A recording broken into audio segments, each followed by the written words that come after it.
O eto, nagsalita na po si Senator Robin Padilla Madriaga, sinupalpal na matapos po magsalita dyan sa kamera at kung ano nung mga nilabas na ebidensya na kung saan nakita ng karamihan na may mali talaga. Lalo na doon sa painting, lalo na doon sa cheque, doon sa paiyak-iyak niya. Legit ba yun? Ay, yan lang naman ay ating katanungan. O ito po, sa post po ni Senator Robin Padilla. At alam po natin itong si Senator Robin Padilla ay matagal na po itong nagserbisyo at sumuporta sa mga Duterte, kaya alam niya ang mga galawan dyan. O ayon dito, mula 2014 ay naging volunteer at kaibigan na ako ni Digong.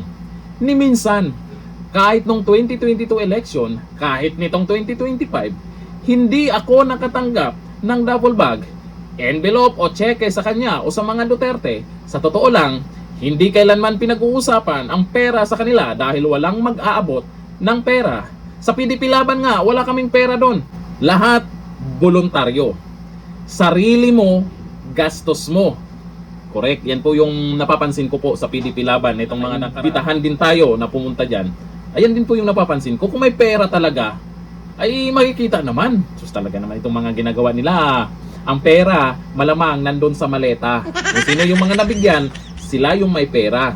Ituturo pa sa mga Duterte. Malamang paninira. Kaya nakakapanibago sa pandinig ang pahayag sa kamera na nagkakaabutan ng pera at higit sa lahat, iba pa ang tao ni PRRD at ang tao ni BP. Wala ako kilala na crossover na tao nila. Obserbasyon ko lang ito at karanasan kay FPRRD at kay BP. Lahat naman talaga gagawin nila para siraan si BP Sara. Pero hindi nila kaya habang tumatagal, lalong ang sumikat si BP Sara. Dito sa ginagawa nilang mini trial, sa tingin nila ay maraming maniniwala sa kanila. Sa balita, sa media, tungkol dito kay Madriaga, sa social media, sa mga post ng vlogger, lahat, mapapansin nyo, pinagtatawanan lang sila. Ibig sabihin yan, alam na po ng karamihan kung ano talaga yung mga galawan nila. Kung seryoso talaga si Madriaga doon sa paiyak-iyak niya.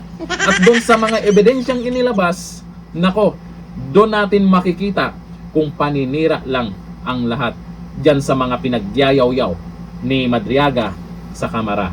Itong mga buhaya naman sa kamera, paniwalang paniwala din talaga naman. Mas maniniwala ako dito kay Senator Robin Padilla kaysa dito kay Madriaga. Alam nyo naman yung pinagagawa niyan, kaya nasa kulungan yan. Ito kasi si Senator Robin Padilla, sa mga hindi nakakaalam, baka isipin nyo, kinakampihan ko. Dati ko pong binabanatan yan. Ilang beses ko pong pinupuna yan si Senator Robin Padilla nung bago pa siya na naging senador. Pero nung tumagal, natuto din naman siya at personal po ako na nagsorry sa kanya sa Senado. Pero nagustuhan ko lang kay Senator Robin Padilla kung paano siya makikipag-usap. Naiintindihan niya. Isa si Senator Robin Padilla na talagang karapat-dapat na nandyan sa Senado. Hindi kagaya ng iba dyan, puro pasikat lang. Ayon dito sa nagkomento, sabi ni Zero Aldovino Rodis, grabe, napakaganda ng respective mo. Bilang long-time volunteer at kaibigan ni Digong, alam mo talaga ang mga nangyari sa loob. Nakakagulat nga ang mga aligasyon sa kamera, lalo na iba ang trato ng tao ni FPRRD sa BP. Sana magkaroon ng mas malinaw na investigasyon para malaman ang katotohanan. Saludo ako sa iyong integridad at pagiging tapat sa mga prinsipyo mo. Ayon po yan kay Zero Algovino Rodis. Ito ayon kay Adlar Ian. Volunteer din po kami ni Tatay Digong ng kuya ko at ibang kaibigan namin noong hanggang ngayon from Batangas Lipa. Napapansin niyo po yung mga nakakilala sa mga Duterte ay lalong naging solid. Ang mali lang kasi ng ginawa ng mga to, ng mga galit sa mga Duterte, imbis na maingganyo nila etong mga nakasuporta sa mga Duterte na maniwala sa kanila, lalo lang naman naging solid yung suporta nila sa mga Duterte dahil nakikita naman siguro na ito lamang ay paninira lang sa mga Duterte. Ay mali po yan. Lalo lang kayong hihina sa taong bayan yan. Lalo lang kayong mawala ng tiwala sa mga tao niyan. Kung may mali talagang ginawa ang mga Duterte, yun lang yung ilabas nyo. Bilang isang politiko, pag nakita ng mga tao yan na, mali to, posible pang maniwala sa inyo.